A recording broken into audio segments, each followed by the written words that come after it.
இன்னைக்கு வரைக்கும் நான் வாழ்ந்த வாழ்க்கையை பாடமாக முன்னாடி வைக்கிறேன். அரசியல் சுத்தம் செய்ய வேண்டும் என்பதற்காக ஒரு வேலையை விட்டு வந்தேன்.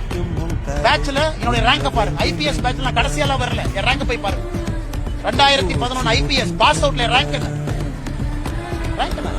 நம்பர் 2. அத்தனை பேர் ரேங்க் நம்பர் 2ல நீங்க 150 பேர் இருக்கக்கூடிய ஐபிஎஸ் ஆபீசர் இருந்தா இந்தியால எங்க போவீங்க? அது உங்களுக்கு எதற்காக 9 வருஷத்துல வித்துட்டு வந்தேன் அது எனக்கு தெரியும்.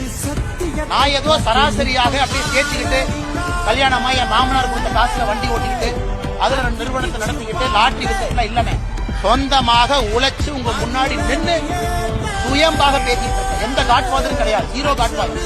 அதனால மிக பெருமையா இருப்பேன். கொஞ்சம் வாய்ப்பேச்சு அதிகம், கொஞ்சம் குறும்பு அதிகம், கொஞ்சம் தன்மானமும் வைராகியமும் கொஞ்சம் அதிகம். அப்பப்ப பிரச்சனை மாட்டிக்கிறேன். அதுக்காக பிரச்சனை வந்தாலும் தன்மானத்தையும் வைராகியத்தையும் விட மாட்டேன். எந்த பிரச்சனையும் வந்து தனி மனிதனால விவசாயம் செஞ்சாலும் திரும்ப வந்துகிட்டே தான் இருக்கும்.